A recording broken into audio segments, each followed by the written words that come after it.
Okay, first up, we have a set of minutes. Council Township of Armour approved the minutes of the regular meeting held on April 8th, 2025. Right. By Rod, seconded by Jerry. Any errors, omissions, or questions? All those in favor? Carried.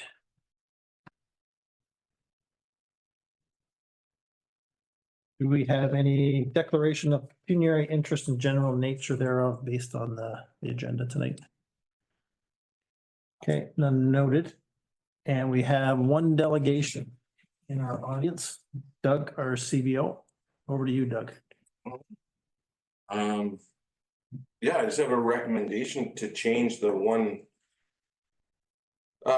septic system per lot to limit it, to change it to lots greater than 2.5 acres are exempt, which will allow farther growth in the community. Also, better control over overloaded septic systems if people just attach them to other ones.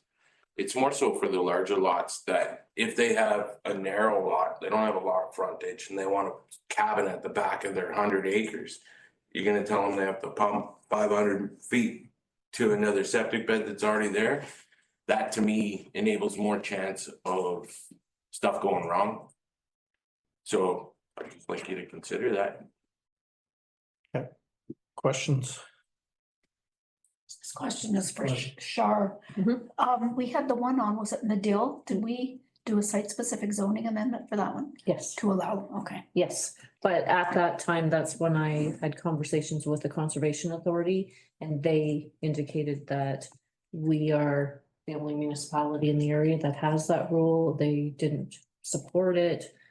They, being the governing authority, would know best as to locations of septics and said that there poses a risk having one septic for large lots like that.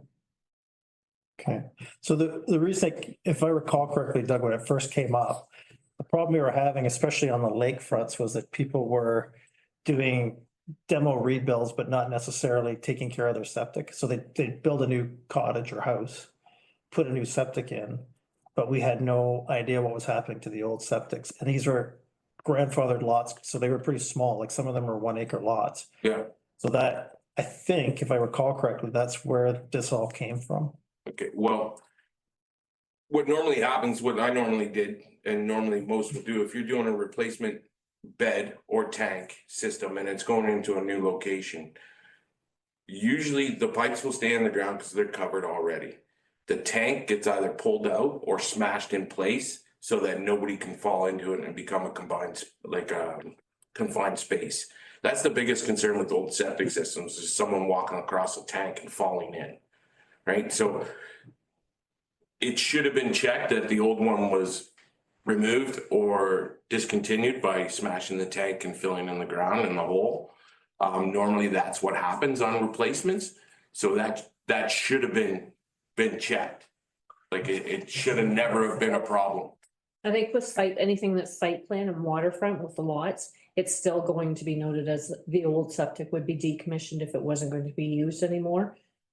Because with those lots, those situations, like Doug was saying, it's 2.5 acres or more based on. And most of our waterfronts are that size, or, you know, only a little bit bigger, which means they have way more area and distance from the water as well. But those ones would fall under site plan control. They still have to be 100 or 330 meters. Yeah, so we should be following up anyway. If it says it's gonna be decommissioned, then We did.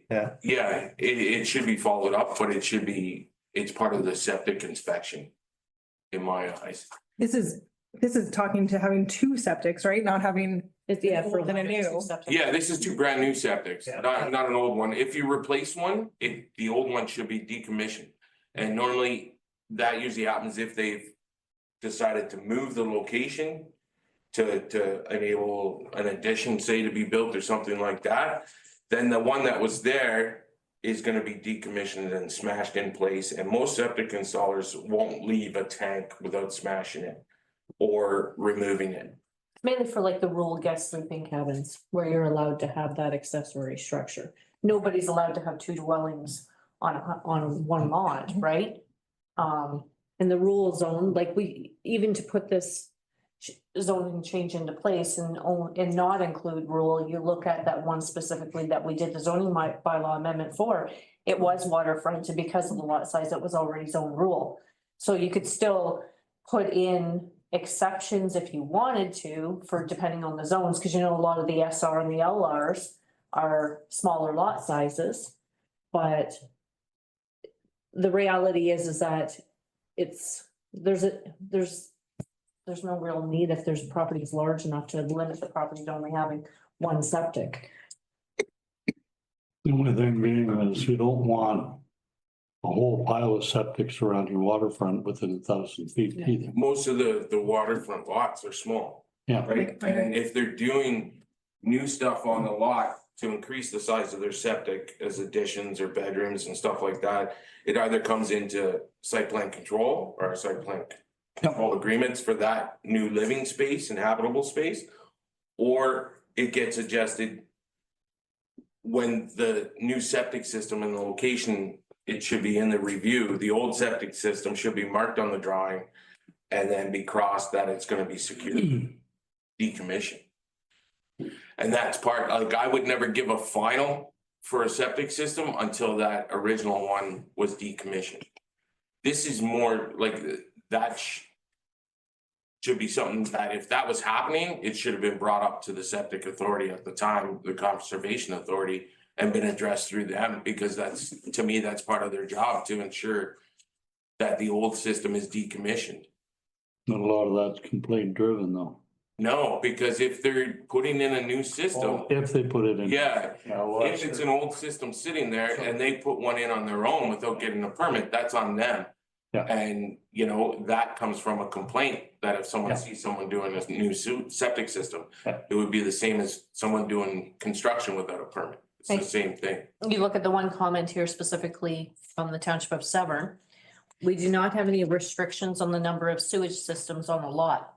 We will often get a new bunkie or garage with plumbing, and the existing system is not large enough, and increasing the size of the existing system is not feasible or possible. So a second system is added to serve the new structure. And that's what I'm talking about, is the new structures. Like, you know, this hasn't to do with replacing septic systems that are failing. This is more to do limiting the ability to add a new septic system if you have the room and it's more feasible to do the septic system instead of digging up the old one and extending it. Sometimes when you do that to extend a system, you might as well just replace the whole thing and make it larger, because sometimes that digging up, it screws up some of the function of the bed if it's not done exactly right. So that's where problems come in too. Like, a lot of septic installers hate if they have to just increase the length of pipe a little bit. Because now you're disturbing the whole system, how it works, everything. And sometimes that lineup doesn't work properly. And the rural guest sleeping cabin it's a provision in the zoning bylaw that is placed in an area which would allow for provisional consent. If you have the same septic, say they do want to sever the land, now they've got to find out a way to disconnect the septic that's already existing to create a new separate system. I have a commercial property that was merged, but originally, so it's two dwellings. They have separate septics because they were originally separate. But now, in the event that I needed a new septic for either of them, according to our current rules, I would need to make one septic bed feed both of those because I'm one property if we didn't take this bylaw. So Unless you leave them non-conforming, One of the things, that's conservation authority. one of the things that Doug and I spoke about as well is the recent changes to allow for smaller home sizes, so between 200 and 600 square feet. In the event that we encourage some of the development that we were looking at before, or that we were looking at stirring up with that change, if they need to put that somewhere further back, or if they're making use of a larger 100-acre lot, this falls in line with encouraging that new dwelling development as opposed to having. It does big time, and it allows people to use their property fully with, you know, instead of having people at the back of the property putting in tanks for the little cabin they got back there, it encourages them now that they have the ability to add a smaller septic system back there. Like you don't restrict the number of wells on the property, but you're restricting septic system. And septic systems and all their setbacks are governed within the building code as well, from each other, from other stuff, from the type of ground they're in, all that stuff is governed. I think when we did this, we were kind of, it was the exception, not the rule. And I think we were going after people who weren't behaving, to be honest. And that, Probably weren't following up, or Mattawa wasn't following up. and Mattawa's follow-up, and that's another reason, like, the last time I was here, it falls in line, right? Like, this way, we, if the other one goes through, we have more control over all of it, what happens on the property. It's not looking at 6 other people to enforce the one thing that you don't have anything about. So this way, more control is onto us, as well as we're allowing people to do the things they need to do for, the same reasons we lowered the square footage on dwellings and stuff, is because people can't afford it. Most of these people that are putting in a second bunkie or a secondary unit above their garage and stuff, it's for family members. Because the younger generation can't afford a house. They can't afford to do that stuff. So this enables, to start that independence on a property through your family, but also enables the family to have that extra space for people who are coming to visit, or enables you to fully utilize your 100 acres instead of just having bush there. You get to use the property. And with no disrespect, it also increases the value, which increases Yeah. tax base. So just It does. putting it out there, should we squash the original thing completely? Like even the 2.5 acre thing, should we just be saying, take the rule out completely and everything will be done? It has to be a zoning exception. If you want it'll be like the Medill one. If they come, Right now, it is a zoning exception. That's the only way you allow it. right, Okay. And So- we do it on a case by case basis, right? And Because there sorry, sorry, sure, because there could be another circumstance, say it's a 2.4 acre lot. But they've got property up here and they've got property down there. Then those ones would be allowed through a zoning exception. So Right. either way, it's. We're just saying they don't need to do that for the properties larger than 2.5. I see what you mean, okay, like So your, anything 2.5 or greater is allowed to have multiple septics. okay. the ministry only needs 2.4 for more than one septic. And according to the information that we found, right? Yeah. 2.4, That's through the Ministry of Environment. Ministry of Housing, I think, MMH. had Yeah, that. the study was done a long time ago, but now too, like septic systems are so improved now. And if, you can put a septic system anywhere now, depending on how much money you want to spend on it. Tertiary units and the treatment systems, you can stagger them down a cliffside if you wanted. Like you can put them anywhere now because they are so effective. The only thing that governs you is money. Because the bigger ones are more expensive, the treatment units are more expensive, right? But if you have a lot that can't fit the septic size you want, you go to a treatment unit. And the size required is way smaller than anything else. I remember being at a meeting one time and North Bay Mattawa was giving where you can put septics and all that, and the question by the end of the day was, so I can build one in a swamp and in a floodplain, and the answer is yes. Yeah, So, you can, because floodplains are temporary yep, and septic systems can get saturated with water. Because they have free draining soil underneath and a filter system underneath to go through that. So they're designed to be underwater if they need to be for a little bit. They can't Yeah. stay underwater forever. But- But for the couple weeks that it is during flooding and stuff, that was a lot. unless your system was already failing, there's really no concern. The only concern would be is if the tank started overflowing, like if there was that much water. And those ones, the old plastic ones like that, like if you guys remember the floods, I'm sure you've seen some of them floating around. Floating down. Because they got pushed right out of because Right out of the nobody ground. was using it and the plastic ones have no weight. So the water pressure just pushes them right out of the ground. Can you imagine that, Cole? We got some bad news. We're gonna need you to come. There's a septic system floating down the What road. do you think about your planning, community planning board? The, any lots that are being severed that are more than 10 acres in size don't require conservation. Yeah, that's true. They won't come out and do it. They're not gonna come out. Right. Okay, I should have read this in before. I'll read it in case we have other questions, but we do have a resolution for this. Staff report from the CBO dated March 25th, 2025 regarding the recommendation to amend section 5.37 in the zoning bylaw titled One Sewage Disposal System Per Lot be received and authorize the municipal planner to proceed with drafting the zoning bylaw amendment to remove the restriction for any lot greater than 2.5 acres in size. Sure. Rod. And did I see your arm up, Dorothy? Dorothy. Yeah. Should have read it in before. Any other questions for Doug or anything you want to add, Doug? No, I think we're good. You'll get the draft bylaw from Bob and then you can review it. And if you guys want to see any changes or Right. revisions or whatever, then you have the opportunity to do Okay. that. There's no other questions. All those in favor? And that's carried. Thanks, Doug. No problem, thank you. In your meetings tomorrow regarding the Mattawa? Yeah, That was perfect. yeah. 10:45 now, I think. Yeah.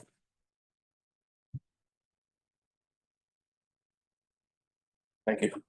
So, good evening. Good night, sir. Holy cow, we're into reports already. No bylaws.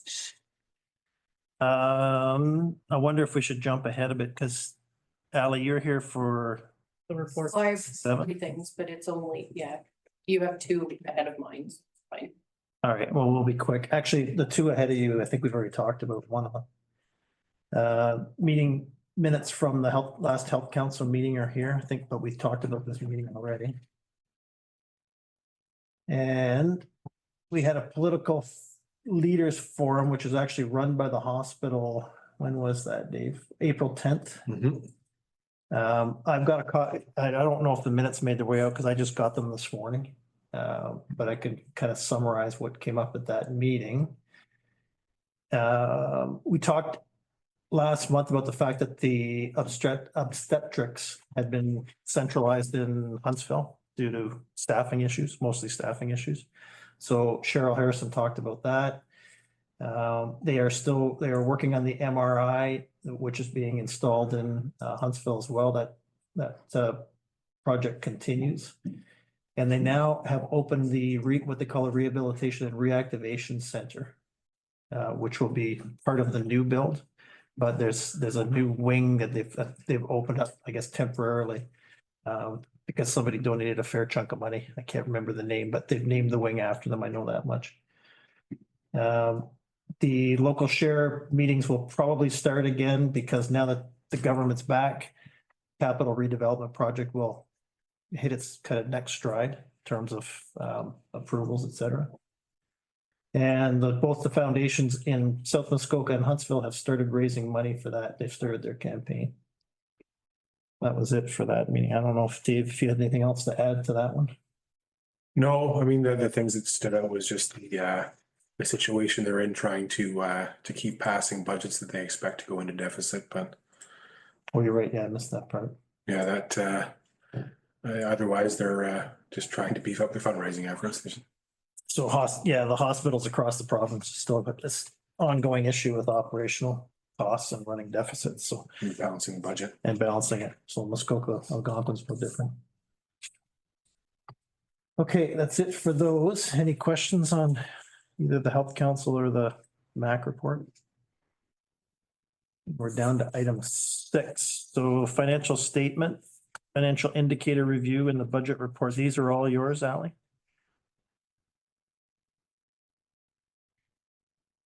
So first up, we have the financial statement ending December 31st. Anything to point out on that one that we should be? That's our current 2025. That's for this year. Yeah. Okay. The year to date. So this is as of April 16th, the date on the Yeah. report. Okay. Yeah, I didn't have any questions. I was getting a little panicky until I went back up and read where the headline was. I was over budget already, so I was all right. I was reading the wrong headline. That'd be quick. Yeah. okay, next up, item 7. This is the municipal financial indicator threshold and profile. So Alison, do you want to give us a bit of an overview on this one? So there's only one thing to know. This is based on 2023 financials, so it's already old. The ministry just noted that we're high risk for our taxes outstanding to collect, because in 2023 they were 638,000 and change. But that mostly was because we had added the demo for that fire in the commercial building out at Pickerel Lake. And that was 115,000, so we had added that to taxes to collect it back because of the agreement between the fire department, the owner at the time, and us. We've since been paid back for all of that. So at the end of 2024, our taxes outstanding were 411,000, which was back to normal. So I don't think once they do the 2024 FIR, we'll be back in low. So Okay. I do have a meeting with it's Enrique on Friday. So if you guys had any questions, he said I can bring them forward to him on Friday. So this is more or less a blip. It is, and it, like he did say in his email, that it's just kind of like one part in time. Yeah, a moment in time. Yeah. Or a snapshot of time. Yes, and because it is based off 2023 financials, it's kind of like way in the past now, so. You know, all our other risk levels were low, right? Yeah, everything else was low. That was the only thing they noted as high, and then it'll be back to low once they do the 2024. Did I not read that we were low for future expenses? We weren't putting enough away for future? Yeah, so we're not, and then that's part of my overall Okay. report. Okay. Yeah. Okay, so, well, before we jump to any other questions for Allison on item 7? Risk, okay. So item 8 is the OREG 28409 report. And back to you again, Allison, on this one. So I did write the staff report, so I just wondered if anyone had any questions about this OREG report. Yeah, so the solution was simply to increase a little bit more next year in preparation, correct? Yeah, Okay. so I'll start to increase, now that I have a better understanding of everything. And I wasn't aware of this OREG report until Marjorie brought it to my attention. So now that I have a better understanding of all that, Wendy, you're not getting away with your lowering the tax rate next year. Find other way. Yeah. But because we could have, our taxes increased by 3%, but our tax rate actually decreased by 0.5%. So we could have increased our tax rate a little bit this year and then been in a better situation. Because right now, the way Marjorie explained it to me, we're not putting away for our future. We're basically only covering our operating costs. And 6 years ago, we were in a much better position because these reports, I don't think, have been brought forward in the last 5 years. You haven't seen that we're declining every year. So we're going to start building our reserves, I think, back up. So we've been putting away the same amount in those reserves every year, where I think we should be increasing the amounts we're putting away in those reserves, and that will increase for our future costs for our infrastructure. Historically, we didn't have to budget the same for decommissioning, right? Didn't that change in the? So this In the OREG audit? is from 2009. So this OREG came into effect in 2009. But didn't they change something in the audit this year where we had to take into account what it would take to decommission a building? That was our asset retirement Oh, yes. obligations. Yes. Is that not the same? Is No, that not- so that's with your audit, this is budgeting for amortization. So we don't include amortization in our budgets Okay, for that expense, but that is an expense. So this OREG report, because we don't budget for amortization, we have to pass this OREG report to say, because if we did budget for amortization, our amortization is like over $1 million. okay, And so then we're in a deficit. okay. So would it be fair to say that in the past few number of years, we've been using money that that we probably shouldn't have been? Well, you still have your operating surplus, but you're We just haven't just been covering, saving. yeah, like you're not really. There's saving. more surplus than we should. Yeah. Yeah. Yeah, you're basically not really saving any money, even though it No, it's, technically putting money into surplus, into the reserves, Not enough. but it's not enough because then your amortization, used it. yeah.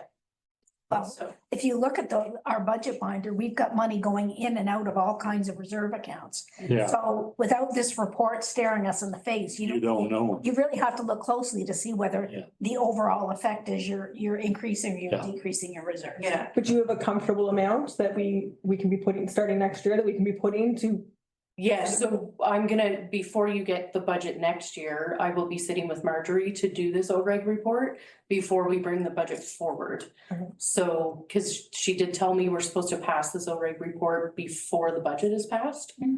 That's never been done from what I found.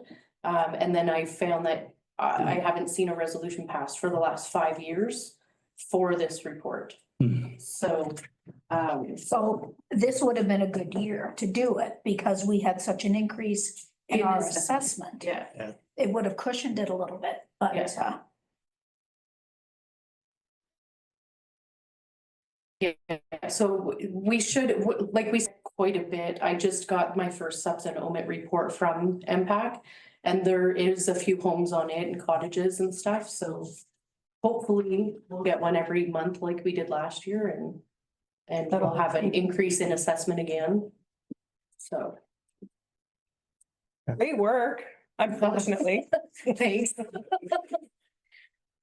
We do have resolution for this one. Whereas generally accepted accounting principles for local governments established by the Public Sector Accounting Board of the Chartered Professional Accountants of Canada require municipalities to capitalize and amortize tangible capital assets and to accrue liabilities related to post-employment and solid waste landfill closure and post-closure expenses. And whereas Ontario OREG 28409 states that a municipality may exclude these expenses from budget amounts for which revenue must be raised. And whereas Ontario OREG 28409 requires councils to adopt a report that shows the impact of fully covering these expenses. Now therefore be it resolved, Council Township of Armour approves the report entitled Municipal Act 2001, Ontario Regulation 28409, 2025 budget. Okay, Sure. and we got Jerry and then Dorothy. Any other questions for Allison? All those in favor? Looking forward to next year's budget. At least I'll have In time for the elections. more time next year to. Oh, yes, that's really poor timing. than I did this year. Maybe we'll get all the other properties from MTO, get people to build. Yeah, there you go. Maybe we won't. That's our saving grace. Okay, thanks, Allison. Appreciate it. Thank you. Thanks for your investigative work. Marjorie. It's wonderful Yeah, that you're it's- so like able to work with Marjorie so well. That's fantastic. Yeah, Marjorie's great. Excellent. Thank you. Yep, thanks. Have a good night, Al. You too. Next up, we have over to you, I guess, Charlene, the Historical Society, item number 9. Oh, what we got here?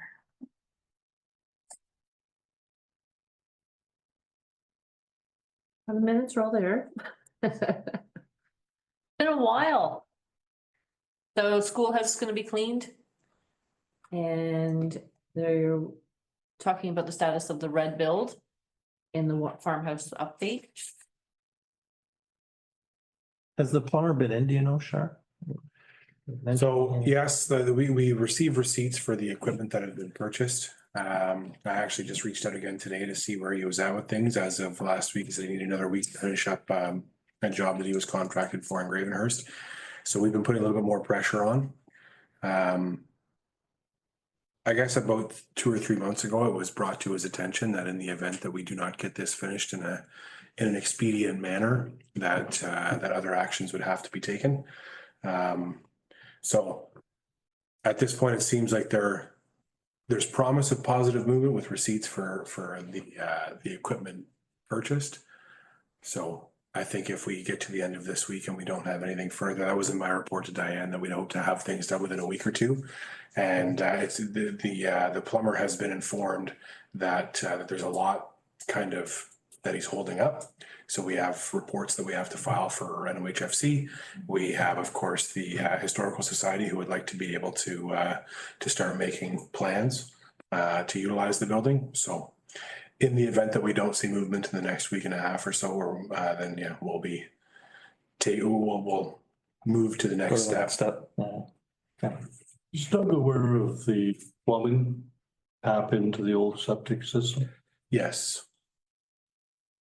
I might want to talk to him. Yeah, so Doug has been out, Okay. so Doug, the plumber and myself, the unfortunate side is my first site visit was when there was a significant amount of snow on the ground. Yeah, I just had a peek the other day and I go, oh my gosh. Yeah, well, and this is the frustrating part, so, they have the key that they need to be able to get in there to finish the work that they need to do.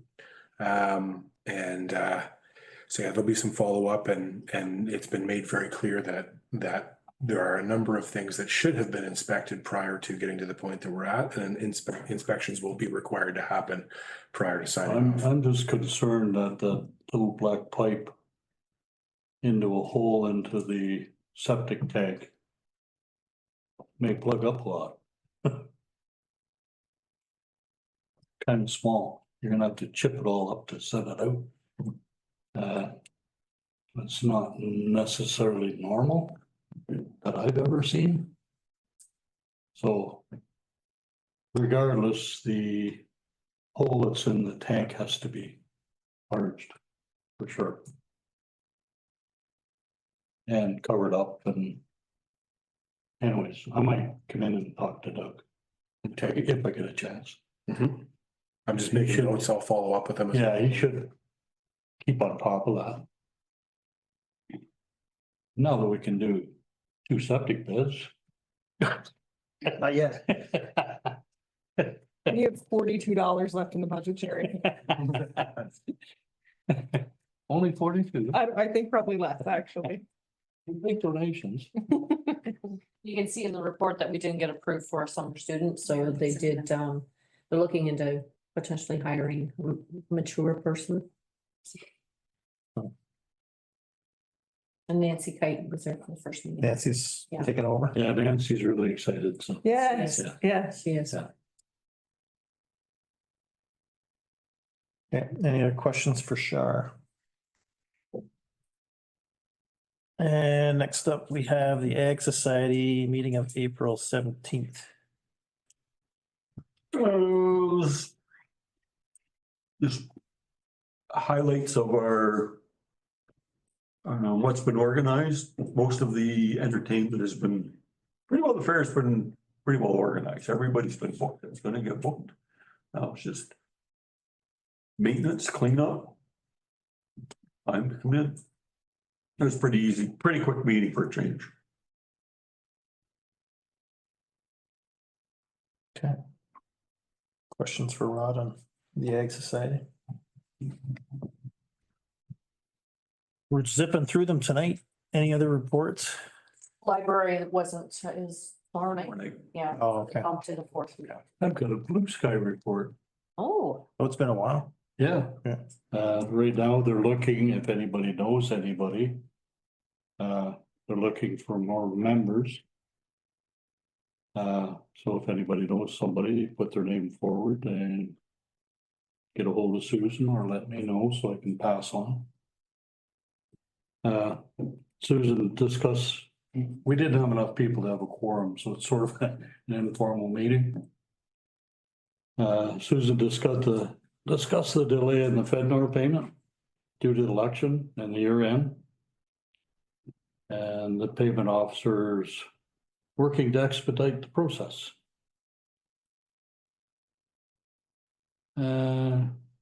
However, there was some other information. I'll go up to the top here. The broadband and technology initiatives in the Northern Ontario has changed a little bit. I believe, if I remember correctly, the federal government stopped the Starlink aspect. Yeah. But so to take place of that, they've come out with a type of broadband that goes through trees now, so. Susan showed a few maps of where it really increased some of the projects and enhanced a lot, so it's gonna pick up a lot of the ability of what the Starlink was doing, so. Is it tower based or satellite based here?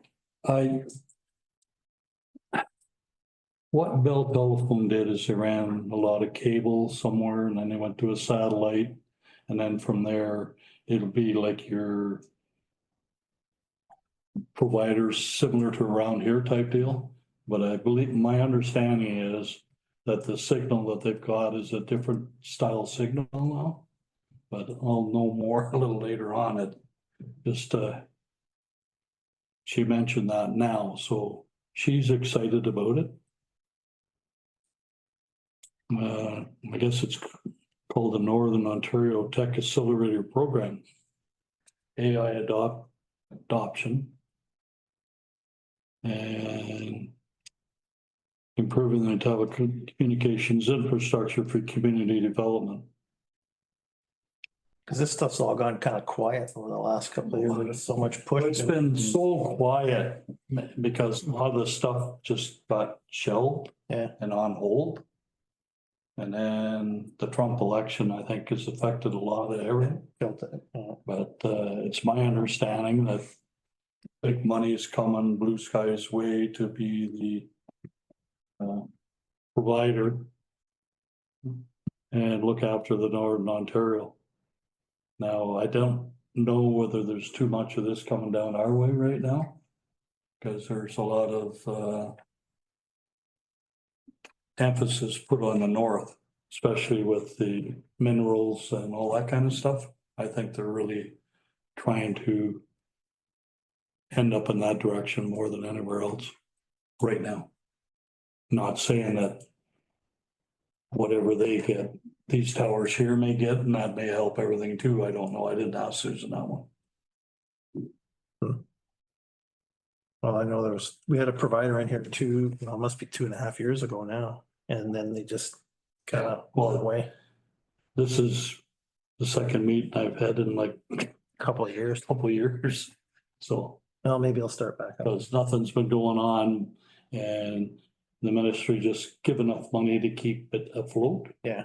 And out of that, Susan's been quite involved in regards to a lot of the ministry forums and sitting on boards and all that kind of stuff. Like really, she's the go-to person for the government to go to now, pretty much.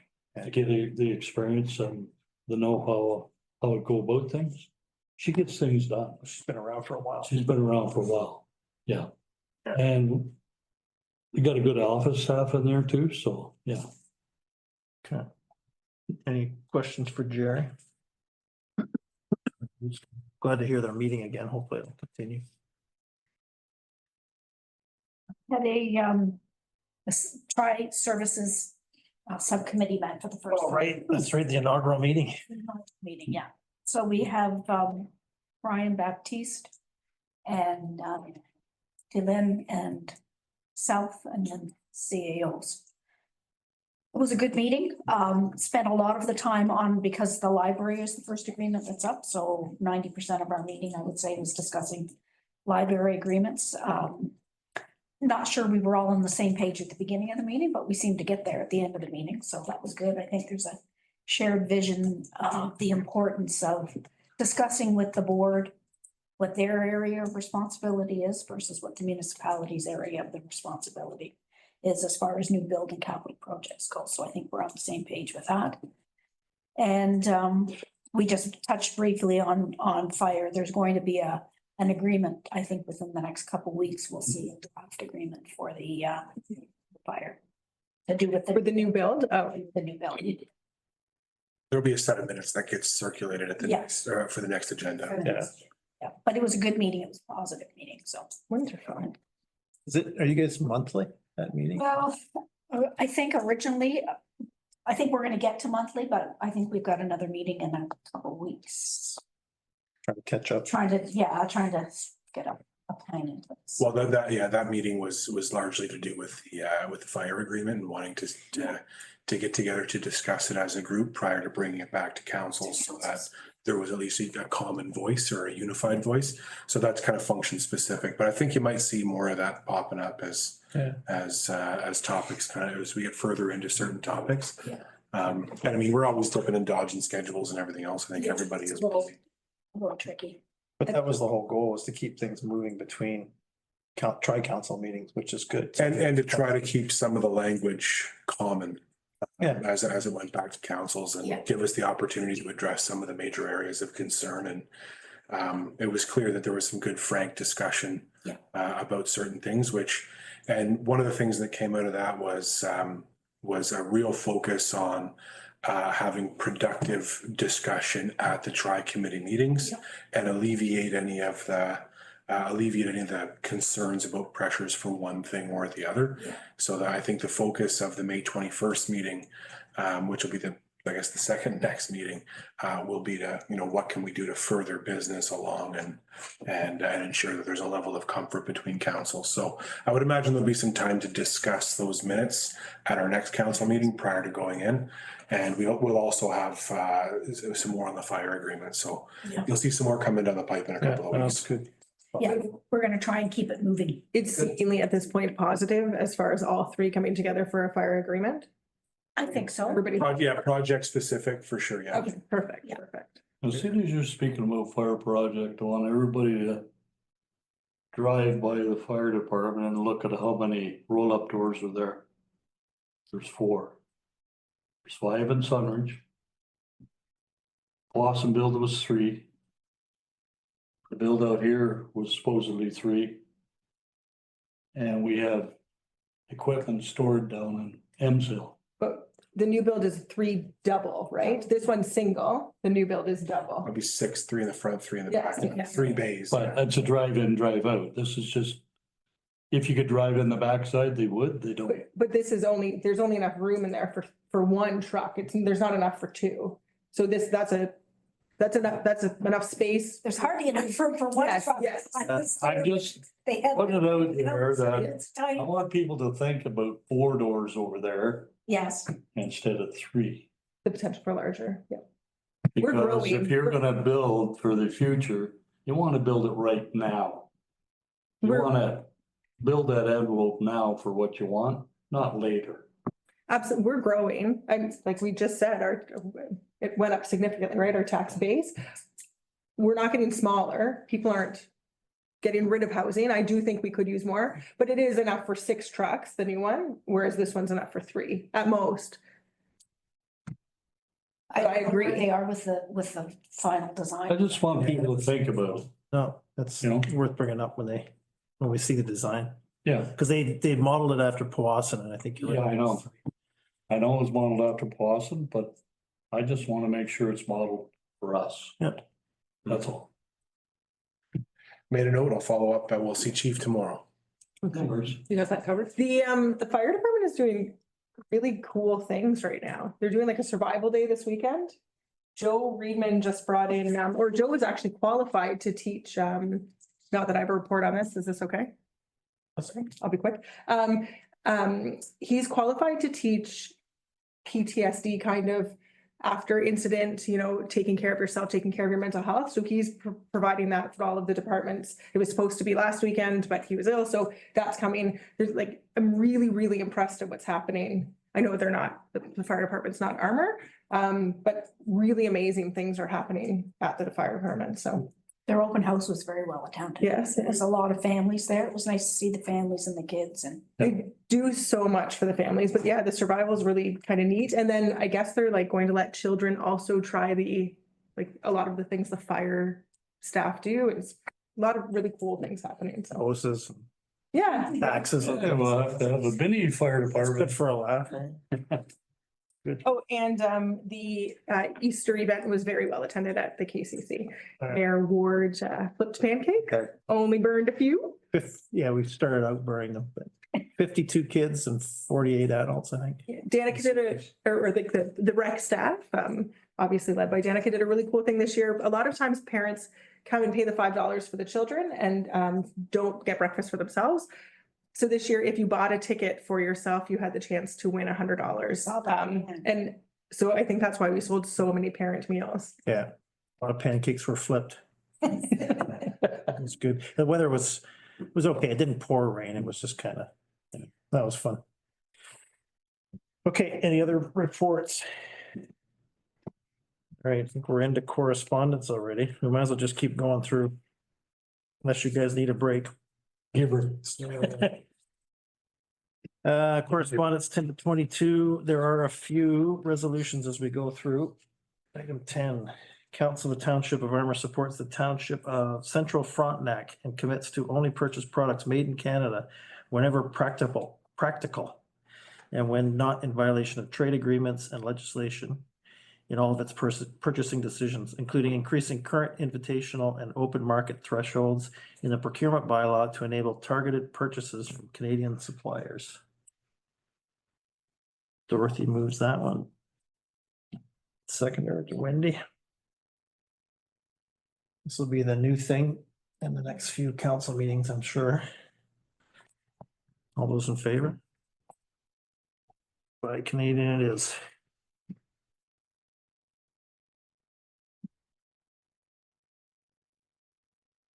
Next one from Fonum. Council of Township of Armour supports Fonum and respectfully requests that the province investigate the current structure of the Ministry of Transportation and consider the creation of a deputy minister or associate minister of transportation that would be specifically responsible for Northern Ontario. Interesting one. You got a mover for that one? Sure. Rod, Sure. Jerry. Good idea, actually. Mhm. Okay, all those in favor? Be up at Fonum next week or 2 weeks from now. And that's carried.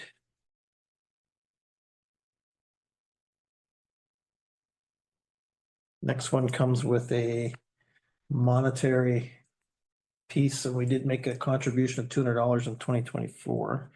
Council of Township of Armour approve a donation in the amount of blank to Near North Crime Stoppers to support the work they do in our community. Whoever moves can make a suggestion. I just want to back it up. They've changed the pricing on the third page. Last year you paid for a whole sponsorship at $2. Now they're doing the whole sponsorship at $150 But it for also, the cash donation. Oh, I see. you can also golf. Am I correct in the way I'm reading that? Yeah. Team four, Jerry. Like as opposed to just doing a whole sponsor, you could have golfers? $20 each. 120 per player, yeah. Team of four is $480. Mhm. And where is it taking place? At the, View and Pulaski. High view and Oh, Pulaski. okay. It's a nice course. Flat.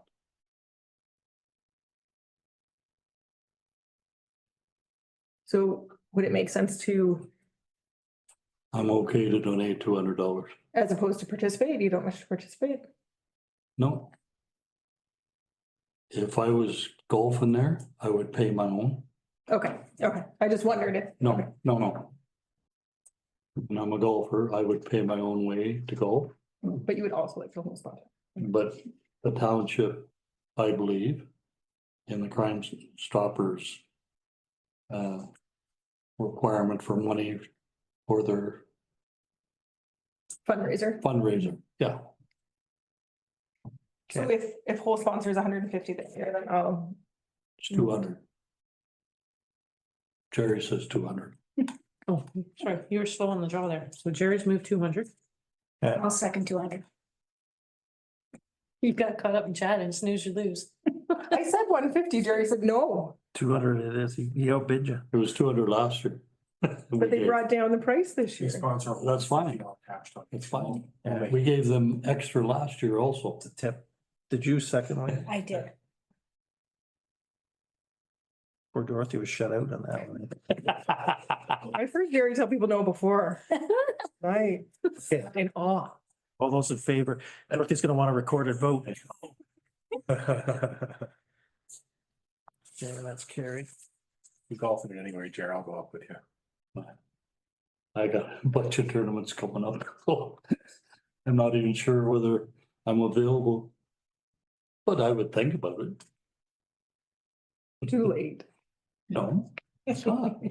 Next up, we have, well, this is just info on this one, but this was the expansion of strong mayor powers. That was kind of interesting. So any municipality that had 6 or more councillors, there's now have strong mayor powers. I don't quite understand the, but So if you read the top of the second page there, basically it gives you a rundown of what strong mayors, you get more involved in the administration. And you have the authority as head of council to directly hire or terminate any municipal staff, including the CAO. We're not it. No, We're not on the list. no, we're not on the list. There's a number of municipalities that are on the list. They're asking. That people don't to- want to be on the list. Yeah. For the simple reason you get somebody in there with a vendetta. what mayor has done is he's delegated that strong mayor's authority to the CAO. Yeah, Okay. and there was another mayor who actually took advantage of the power and took a lot of heat for what he did. So he backed off and he's still stepped away from it too, so. Please excuse my ignorance, but would you not have the power to fire a staff anyway? No, So if there was an issue with the staff, how would you go about rectifying it? this is the mayor having Oh, the sole. Absolutely. Okay. absolute power. So if the 4 of us were like, So- no, we like Dave. We could come in and all of a sudden there's no staff. I fired them all. I didn't like the way Dave. That would not be good. That's it. It was last week. I don't So even. he has to get us all. To get us all to agree. But Yeah. like the way Dave looks at us, okay. Well, I think any example they used was that they tried to use was around planning, saying that if somebody was blocking planning development from happening fast enough, you could fire that person. That's the example the government used, but it's not, it's a poor example and not necessary. I would hope that a mayor wouldn't abuse the power, but it is a lot of power. Trump's using it. At this point, and once again, please excuse my ignorance, but can the CAO fire without coming to us? Yes. So you already have that power. CO runs the, So you're the only person that is safe because we don't have this is you. No, he's not even safe, because if he does that, we don't like it. Not a good idea. council can turn on him. Yes. But we would all have to agree. So it's not just, okay. Well, only 3 out of 5 of us. Well, there's steps in our. Yes, of course, yes. Okay. Absolutely. But at this point, we do not have to be Get at least 3 a part strikes. of any dismissals. No, you think about in the past, you know, how it was handled. You had a Yes. meeting, and you were informed that this person was let go. Okay. Okay, so that one was just. So am I staying or am I out? Yes. I know. You got so hard. Moderating, We like you, Dave. We're keeping. Yeah. keep it around for the IT.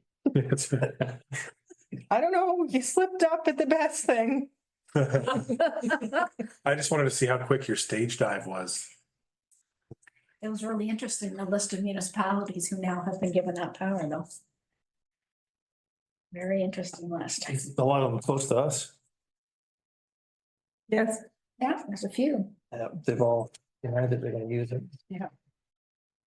Uh, Very dangerous. it is monthly job report. Oh, the Meglin Tariff Response Hub. Do you have any information on that? Because I don't recall this. So that has actually transpired since the last meeting, and that's with our involvement with the Muskoka Group. Oh, okay. So what we've done is we've taken information that's been forwarded from provincial and other sources, as well as the information with permission from Muskoka's tariff response page, and just created our own so that there was a local source of information. There's a couple of upcoming webinars that are we've been invited to, and some programs coming down the pipeline that are going to be announced here in a week or so. So we're going to be going and getting some training on that and getting those uploaded to the site as well. So very similar to what was done back in the COVID era. There's so much information that changes at a moment's notice, and so we're hoping to keep all of the current information on a one-stop shop site for ACE. Now, on top of that, there is a survey that's gone out to all of our businesses, a very short survey to, and we've, again, with permission, we're kind of aligning with what the town of Bracebridge has done. To give our businesses who have an interest or feel as though they've been impacted or have an opinion to weigh in. So the results from that survey will either get listed on that page or brought back to the ACE board for decision on, would we like to do something with this information going forward? We should get that on the front digital sign. They'll make one. Sure can, yeah. That's a good idea. Yeah. Yeah, excellent. Information, I think for the rest of these, no other resolutions on the correspondence. I just want to make a comment here. What these letters that we're seeing opposing strong mayor's powers, I didn't really know how to proceed with them because you bring them in as a support letter when all they're saying is that we oppose it, but there's no real resolution. So I just include as correspondence for you. It's interesting to see who's. There has been some, yeah. Yeah, that are not. You never know, that might come up in a municipal meeting As a resolution. as a resolution. It's difficult to say, but I haven't spoken to Jamie McGarvey yet, but Yeah. ask him his feelings. Hey, how do you feel? And we have one, but then if you support one, you know, usually one support resolution covers like, Yeah. you'd be doing one for each municipality. Yeah. So we'll wait and see what comes down the pipes. And hopefully nobody will abuse it anyway. Well, I wonder how many other municipalities will pass it over to the CAO, like the one you mentioned.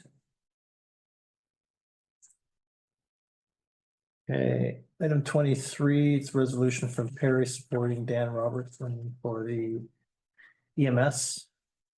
And I think we have a resolution related to that. Yes. 24. There is a spelling error in the, just how they spell Perry.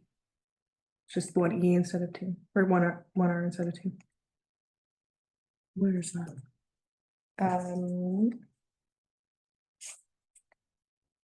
The email to you.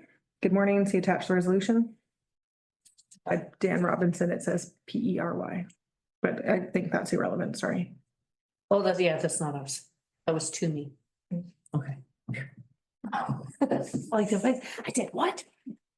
Okay, If you put an error in that resolution and I didn't catch it, do you realize what that would have cost me tomorrow morning? yeah, coffee for the whole office. That's right, yeah. So we have a resolution because we want unanimous, or we need unanimous consent for our EMS representative. So we had previously had John, so we will rescind that. Whereas Perry Sound District Emergency Medical Service Advisory Committee Board member has resigned from the council of the Village of Berks Falls. Now therefore be it resolved, the council Township of Armour rescinds motion 84 dated March 11, 2025, nominating John Hind, and hereby supports the appointment of Dan Robertson from the Township of Ryerson to the Perry Sound District Emergency Medical Service Advisory Committee for the East Perry Sound Group, comprised of Ryerson, Armour, Perry, Berks Falls, Kearney, Magnetawan, and McMurk-Monteith. Barry Sure. and Dorsey. Magnetawan has also rescinded already, Yeah. so. Yeah. Everybody, So that'll be everybody now? They wanted a unanimous, yeah. Okay, all those in favor? That's carried. Or John will get over it. Dan is police board, EMS board, fire board. Yeah, I'm like, just call Dan, don't forget 911, just call Dan. He's got you.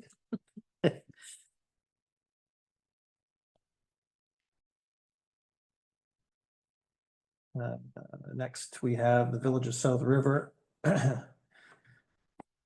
opposing the battery energy storage system development near urban areas, specifically the site plan proposed by Solar Bank on Pigs Mountain Road.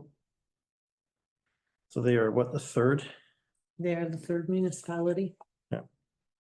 should you make a little note, Dave, whenever it comes across our table? I would like the MSDS of the batteries used. And it's a material safety data sheet, For WMS. and that would give you a fact. instead of listening to what people tell you. That's a good idea, actually. Sorry, what was that you're looking for? I'm looking for the MSDS, Material Safety Data Sheet. Yeah. Make sure we have that. On the actual battery.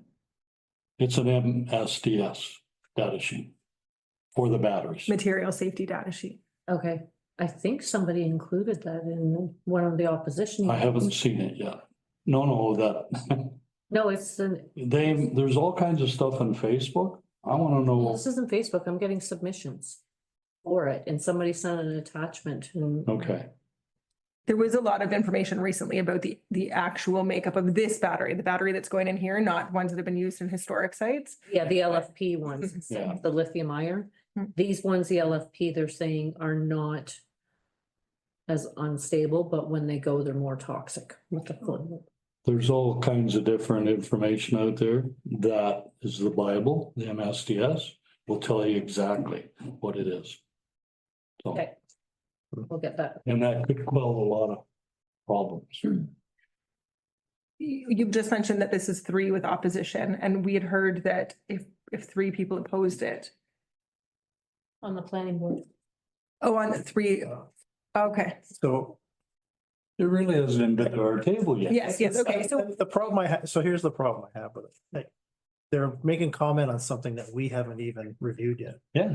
And I don't know how you do that. And to be frank, from an appeals perspective, it looks worse to me when 3 out of 6 on the planning board have already made up their mind before it's even been, like when that goes to the Ontario Land Tribunal, I don't know. I know what I'd be thinking if I was on that Oh, tribunal. yeah. It's going to it's gonna be a negative It's a- effect it's a because they negative. made up their opinion. Also, if they can say, we don't like it because they're gonna paint it pink. And they go to the tribunal and they go, okay, well, we're gonna paint it green. Like, I mean, they've already made up their mind why they don't like it, but they don't fully understand what they're talking about. So if they've opposed it for a reason that can be justifiable, But they've wrong. hung themselves. Yeah. Well, Because they can, but if they oppose it for a reason that can be justifiable. The committee would look at it and go, well, these concerns have been met. well, Right. this one does stipulate urban areas and waterways. Yeah. I don't know if that's enough of an argument, but it does stipulate why they have concerns with it even before we've seen it, but. Like I get what they're thinking and I know why this is happening because they're having a delegation come and present Yeah, a set of facts. But I don't know. I'm not sure that we would do it actually no, we wouldn't.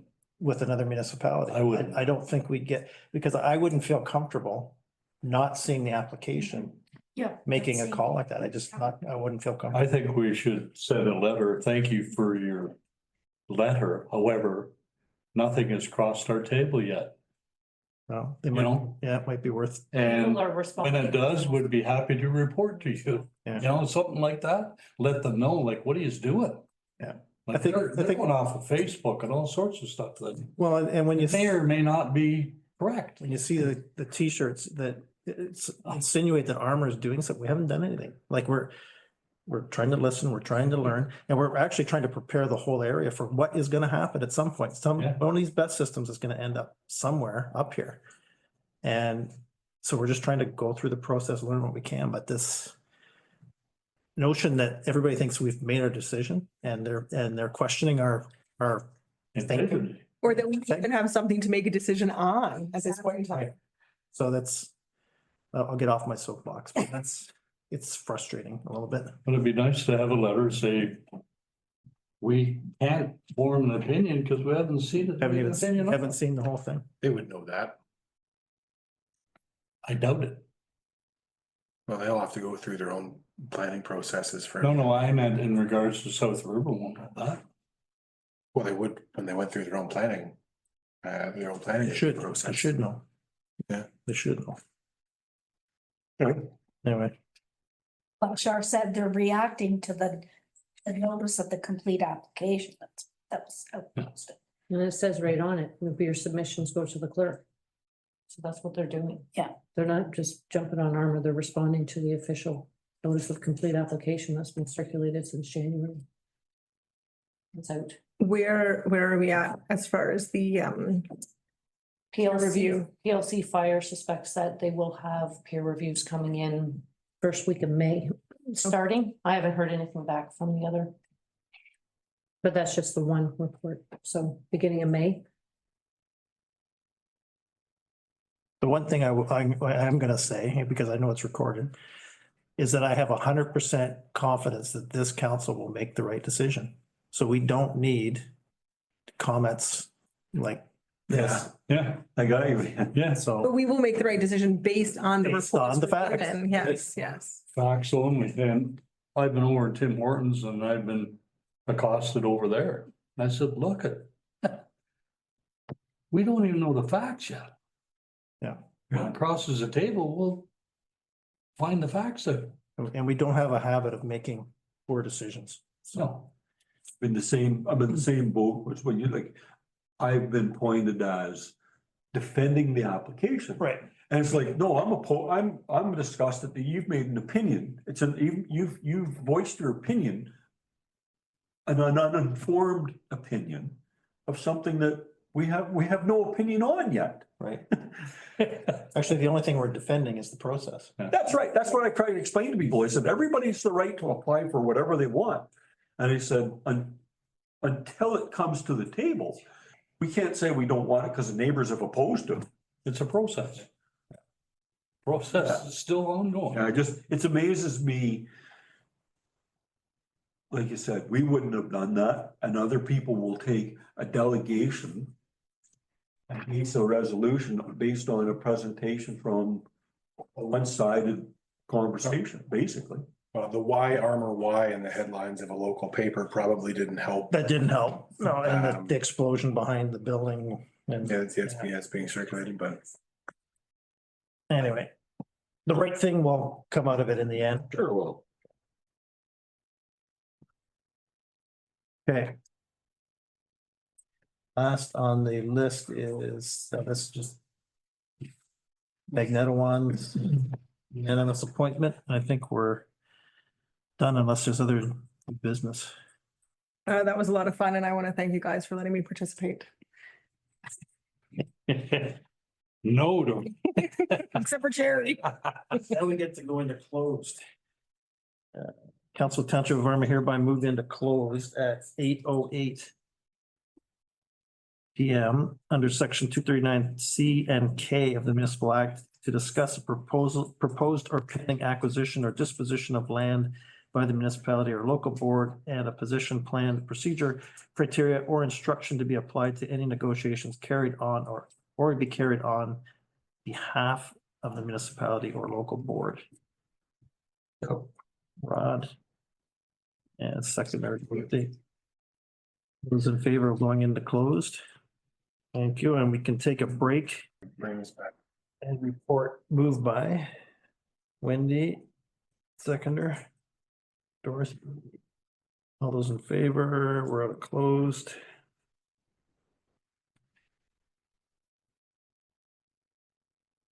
So you can carry on as indicated in our closed meeting. Understood? Any other topics that we want to discuss before we adjourn from our regular meeting? Council Township of Armour adjourn this regular council meeting. It better be 1 minute later. 8:53, look at that. Until the next regular council meeting scheduled for May 13th, 2025, or at the call of the mayor or the clerk. Dorothy, seconder. Nobody else wants to go. Having too much fun. All those in favor? Thank you, folks.